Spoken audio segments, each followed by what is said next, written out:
Stu viewers and listeners. I'm here today with Staci Greason, who you may recognize from TV, maybe not, but she's an author who's new to me, and we're going to be talking about her book, which is called All the Girls in Town. So raise your hand if you recognize the source of the title. I'll tell you during the show. Welcome, Staci, and please tell us about your fabulous workspace. Let's start with that. Okay, great. Hi, Eileen. Thank you so much for having me on. If I sound echoey, it's because I'm in my new writer's she shed. Yay! I'm gonna show it off. There's my book. Yeah, the shelves are not really full. I have so many books, it's gonna be crazy. But I have a little a microwave in here, a microwave, and I won't open it. Microwave, refrigerator. We just renovated it. It's completely empty right now. But Dream on, all writers, dream I have a on. fantastic view of our pool. I don't know if you can see it. Double dream. Our little saltwater pool. So I got married just 5 years ago for the first time in my life. And my husband, I lived up in Altadena above Los Angeles in the San Gabriel Mountains, and my husband lived down in Seal Beach with his two almost grown kids. One was still in high school and one was in junior college. And if you know LA, you know that to live in LA is to live in traffic your whole life. So we were driving between Altadena and Seal Beach.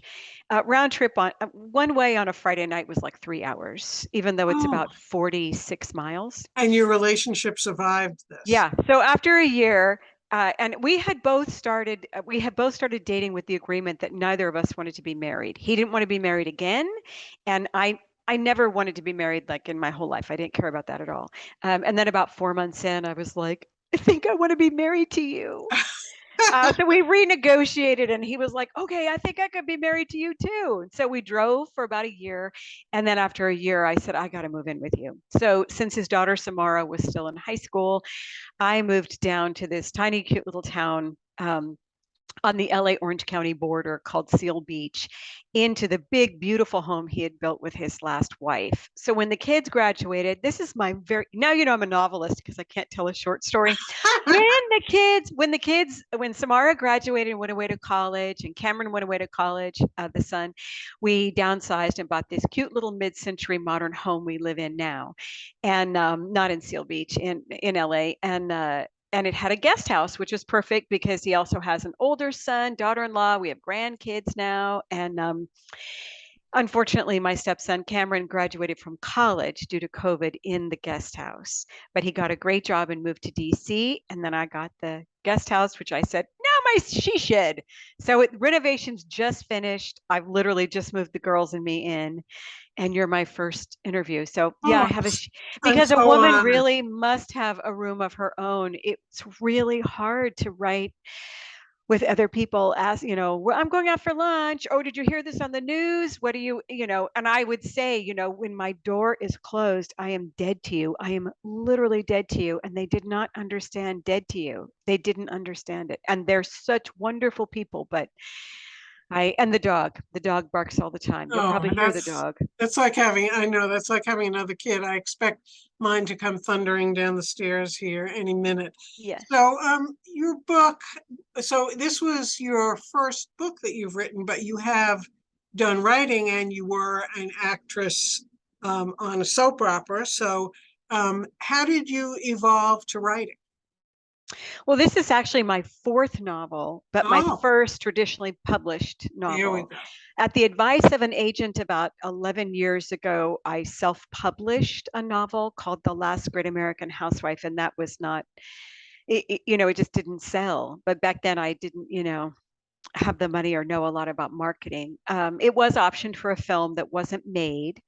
Um, but I did end up writing the screenplay, and the screenplay has won quite a few film festivals and gotten some film fellowships. And the screenplay is called Treed, about a housewife who lives in a tree to keep it from being torn down by a development company. But it's really a novel about marriage, even though I'd never been married. Um, and so, but I was always a writer, even when I was a kid. I wanted to be a librarian when I grew up. And I still have my little badge, Stacy Library Helper from elementary Oh, school. And My mother just taught us to love reading. It was so exciting to go to the library in the summer, and you could get as many books as you want. And I always just remember, because I'm an anxious person, I just was always filled with anxiety that I would die before I read all of the books in the world. Oh, And so I was always writing short stories and poems and songs on my guitar, really bad songs. But I always wanted to be a singer. Um, and so I went away to college to sing, but they kept encouraging me to go in the theater because I can sing, but I can't really sing. ah, And I started doing plays, and then I moved out to LA to be an actress, and I did some horror movies and got lucky and landed on Days of Our Lives. But I was always writing in my dressing room, and I just it was that damn Julia Cameron and the Artist's Way. I couldn't ignore the voice anymore once I started doing Julia Cameron's morning pages, pages every morning, and I'm in my dressing room, and I loved being a working actor. There's nothing like, of course, making a living being an artist. That's like so rare. I was so grateful, and I did not like being in front of the camera. I did not like that experience. oh, really? Ah, No, I'm much too anxious to be in the public eye like ah. that. That's Yeah. interesting because I wanted to talk to you about something I found on your website about leaving Days of Our Lives. And I'm going to quote you here. And you said, I was all new agey, like, I'm going to leap and the net will find me. Well, there was no net. And what I realized is that you are the net. You build the net. That's it. And this, I was very impressed by that quote. I love it. And I think it really comes into play in the book because initially the book has three main female characters who are all being treated or had been treated horribly by a male character who is a lead singer in a very popular band. And when you meet them all, they're all hurting for one reason or another. He has hurt them. And they're trying to figure out either how to take revenge on him or how to just get him back or how to move beyond him. And each of them are coming from a different place, but all three had also been involved with his musical career, either songwriting or singing backup for him. So they all had to build their own nets, and they all did it in different impressive ways. And what's even more amazing to me is that they ended up coming together. These were three rivals. So who is your favorite out of the three? Why don't you tell us briefly about the three characters and who's your favorite? Well, Peter is the charismatic rock and roll star bad guy that they uh, give their talent and love to, who breaks their hearts. And Danny was his first wife, and I love Danny. She is a person who she doesn't have a lot of belief in herself, and but she's gonna try things to not hurt other people's feelings. Like she starts journaling about Peter at the suggestion of her OA sponsor, because her OA sponsor is new to sponsoring and she doesn't want to let her down. Um, and the journaling is what turns into a blog where she kills Peter every week in fun and interesting ways. So I love Danny because she's a literary assassin, and she takes on the care of her niece Violet when her sister starts doing drugs again, and her dad Jack has to move in with her racist dad. And so I love Danny because she's juggling a lot of things and she's trying, but she's super low self-esteem. Like Danny could have a big life. She wrote the song that made Peter's band famous, but she Not couldn't that prove. he'll admit it or anything. Yeah, she couldn't prove it. A That year was, in court, and he won, and she lost all the money and everything, and he won. and she ended up getting, I thought this was a great touch. Sasha, who is the third and most recent, Peter's current wife, felt guilty and wrote Danny a check for $10,000 intending to compensate her somewhat for the loss of the revenue that she should have received for the song. So, that was one way that they became connected. Of course, Danny just still saw it as a defeat. What's $10,000 compared to ongoing royalties that you would have. Tell us about Red, who's the woman who actually had Peter twice, or Yeah, was there's had Danny. by. So the three women are Danny, Red, and Sasha. And so Danny, I just told you about, and Red was his first girlfriend in college, who encouraged him to pick up a guitar, overcome his stage fright, get on stage. And so she would sing backup from him, and she sounds like Joni Mitchell. And she really helped, push him forward until he left her for somebody else. And but she never wanted to be a singer. She's a Planned Parenthood counselor. And yeah, this book came out the same week that women lost rights to own their own body. And that was a real, yeah. So Red is a Planned Parenthood counselor, an alcoholic, and a gardener, and she has a cat. And Peter just destroyed her, and she never really got over it. She thinks she got over it. And then she sees him all grown up at a bar after he's famous, and she feels like she's all grown up, and she falls right back into it again. And she calls herself the girl who falls on the knife. She likes to fall on the knife over and over. And she doesn't even realize, because she's not clued into social media or really anything, that he's married to Sasha, and that Sasha is pregnant with twins. And Sasha is his current backup singer, who nobody knows writes all the songs for him now. But she also is really accomplished. She has this huge yoga vegan lifestyle brand called Goddess.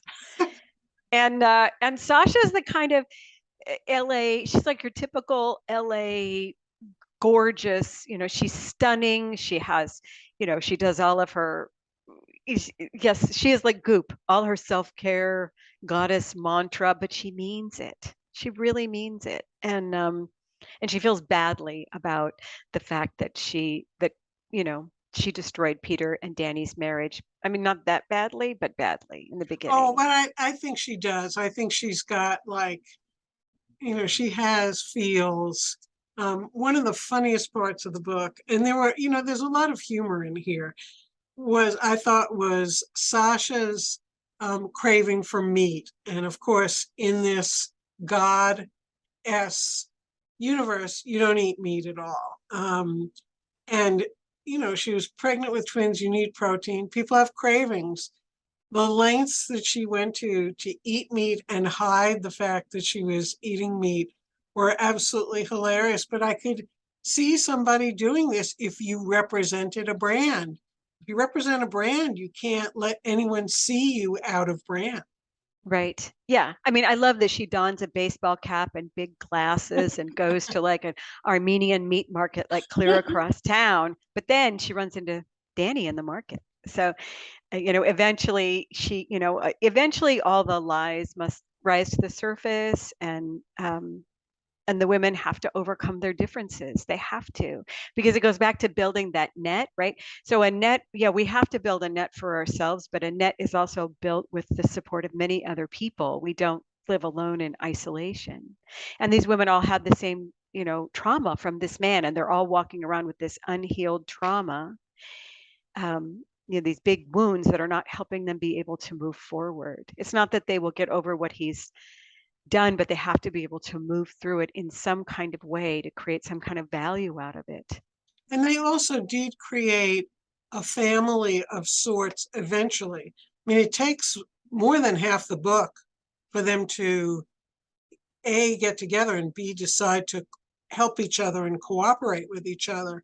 Sasha being the last one because she's pregnant with his twins, and also because she's living in the mansion. So your descriptions of the mansion that they live in, basically Peter and Sasha throw money at a real estate agent and have a house done and throw money at interior designers. And it's such a confection of a house, and it's such a dream house. And Red, in subterfuge, gets a job as Sasha's assistant. And there's a lot about Red and the house. So Red is, like you say, she's like a red dirt person. She has a garden, she digs, She's not pretentious at all. She's not a glamour puss. And here she is, like floating around this insane mansion in disguise because Sasha doesn't know who she is. I thought the contrast there was a lot of fun. And Red comes from money, right? She has these parents who throw money at Right. charities by going on, big expensive vacations where maybe they buy a few children a pair of shoes. And so she already knows that money, that kind of money doesn't bring any happiness. And she's got to get into the house to figure out how to take Peter down. But also that kind of feeling of Sasha and her life being so shiny makes Red feel even more like depressed and dirty, you know. But also she knew Sasha was in the needed some like Red was almost like Sasha's fairy godmother. She needed someone to step in and kind of take the blinders away and help her see what was going on. So how did you? So you said you've written some novels that you self-published. How long did it take you to write this, and who did you like? Do you do outlines? How do you do it? Are you a plotter or a pantser? Seat of the pants or write out your plots? A seat of the pants. I have to hear the character's voice. I have to hear the character's voice. I have to get to know them. I feel like it's almost like a courtship, and let them reveal their story to me. I don't really know what the story is going to be. I'm just going to find a person, um, and they sort of tell me who they are. And I always have to nail down what is the music they listen to. And once I can find the music for the book, and the funny thing is the band for this book is Wilco, and they're not even on my playlist, and they're not even mentioned Oh, it, but I listened to that boy band Wilco through, and I'm sure they're great guys. They're nothing like Peter and the Disasters, his band. But so once I found that kind of music, then I moved with it. And then Red has a different kind of music. Red listens to a lot of Janis Joplin and Joni Mitchell. And then Sasha listens to, mostly new age, new world kind of music. Sasha's part Armenian, Iranian and Armenian and German. And so she listens to lots of different music because her mother came over here from Iran. Um, and so I definitely have to have like a well-filled musical feeling for the book, because I think a novel has it has a rhythm, right? It has a tone, and I want to feel that when I'm reading it. I want to feel completely immersed, like as if you were in a piece of music. so as So far as that's how it starts for me, and then I go from there. And then of course after the first draft, you have to go back and work on the structure. so I've been asking all the writers I've been speaking to this kind of necessary question: to COVID or not to COVID? I see COVID as the boulder in the middle of every writer's path because you have to make a decision about it before, after, or ignore it completely. How did you deal with COVID? Well, I signed the book was already done, and I signed my book deal in 2020. So I started working with the editor. So this, of course, the events in my book happened pre-COVID. So that's how I'm dealing with that. But Me Too did happen after, right before finishing the first draft. Me Too broke open wide, and I am a survivor of assault.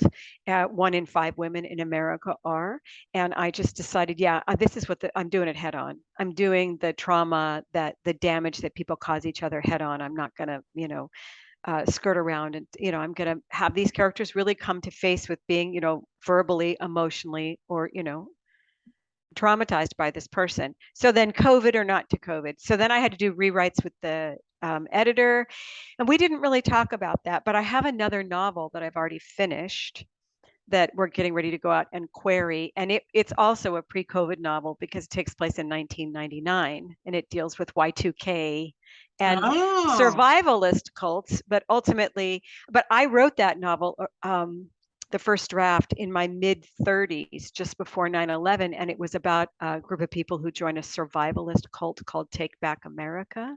oh. So That, now it's do, do, now do, it's do, do, now do, it's do, do. timely. That's a So little that's creepy. weird. But I think anything I write from now on, of course, will have COVID somehow in it because it was such a huge part of our lives, you know. I was really happy that I already had a novel I was working on with an editor during that time because I don't know if I would have been able to start anything else. I tried writing essays about, living in COVID, but then I felt like everybody was writing essays about that. I know it's so strange because I have recently read Lucy by the Sea by Elizabeth Stroud, which is my first real wholly COVID novel. It's subsumed by it, and I loved it so much, but Mm. I'm not going to want to read 20 novels that are subsumed by COVID. So it's going to be very interesting to see how different writers handle it. So you were mentioned working with an editor. Is there anything that your editor was kind of adamant about you changing that you didn't want to change, or Yes. anything that you fought? What did you fight for? So I loved my editor who was, at my publisher, Kimberly. I loved her. I felt like she made me a much better writer. She did not like when the women all come together. So the story is told in the voice of each woman. The chapters go Danny read Sasha, Danny read Sasha. Well, it goes blog post, Danny read Sasha, blog post, right? And then they come together, and then it's told in all their points of view. And she didn't feel that it worked, and I really felt it was very important because that's the point. So I rewrote it. To make it work in a way that, and I sent it to her. I said, let me work on this to convince you that it needs to be, all together now. And she was like, all right, but I think that people are going to get confused. And I said, no, it has to be, this is the hill I want to die on. All the other stuff I'm fine with changing because I like rewriting.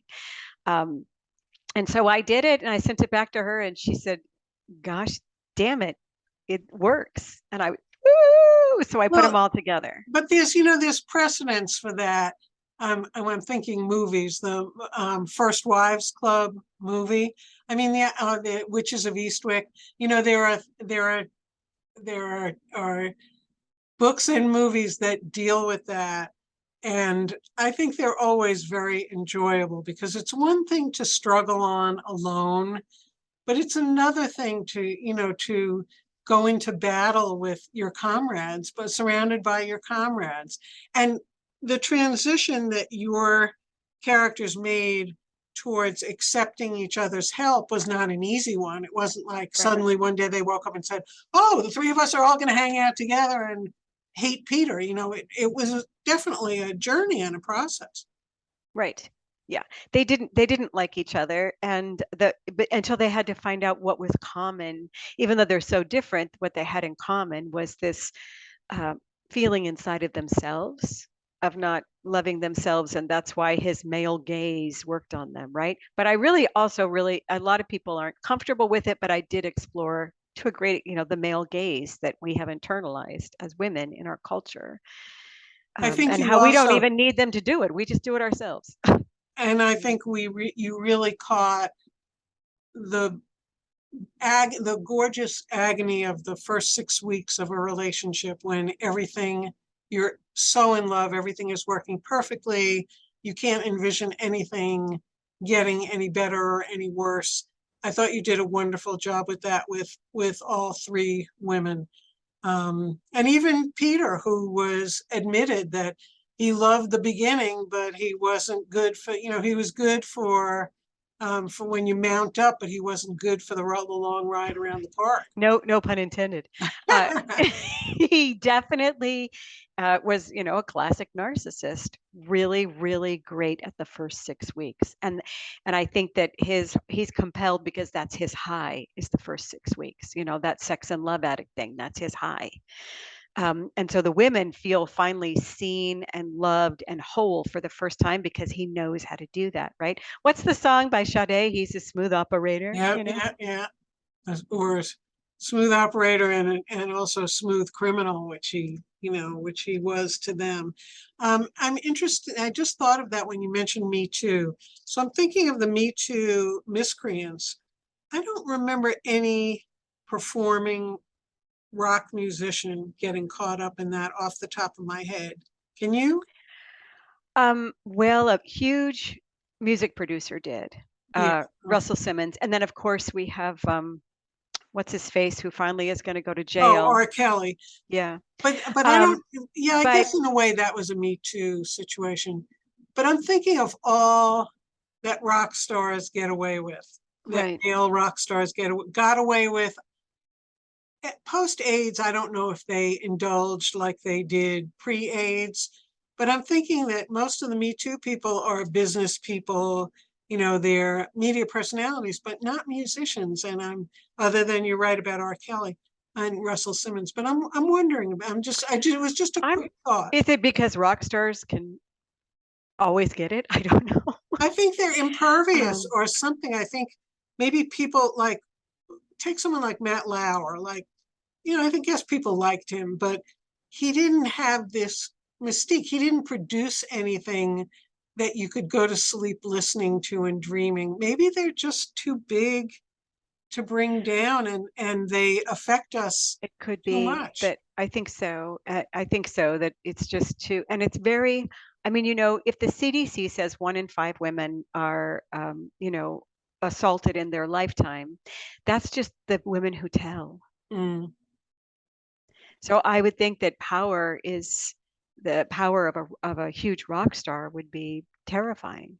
Well, I think you did catch his power and even a little bit of his own kind of awe at what he could do to an audience. And I think you also caught what you feel like when you're at a concert, when you're in love with the performer, when you're with a cult that is just adoring that performer and that band along with you.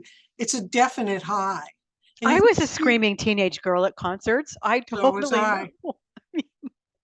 Absolutely. Yeah, absolutely. And I definitely dated a string of musicians in my youth. Not this musician that I created, but I have certainly known of musicians with this ego and the narcissism and, yeah, buying your own press.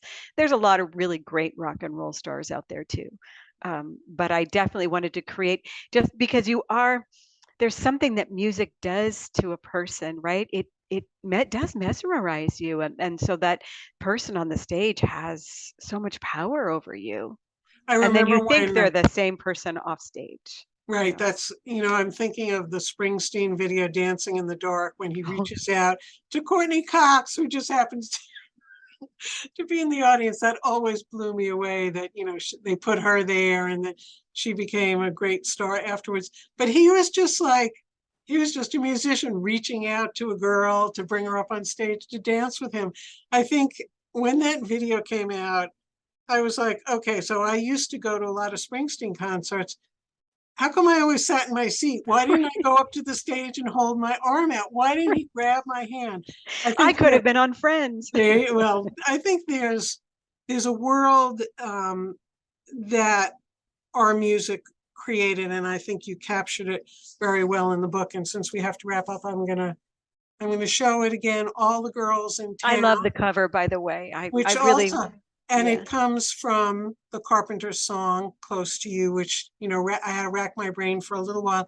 But this was a very enjoyable novel, and I think anyone who likes music and any feminist would be very happy to read it and I'm really thrilled that I can share it with the and bookstore men who love, audience. like I had one review, and he said, for a man who's always wanted to be inside the mind of a woman, I deeply appreciate this book. Oh, there you So go. yeah, it's not just for ladies. Not just for women anymore. No. All right. Thank you so much, Staci. Thank you I so had much, a great Eileen. time with you today. Enjoy your she shed and I will. please get in touch with me once your next novel is ready to be talked about. I would love that. Have a Have a great good day. day. Bye bye. Bye. That is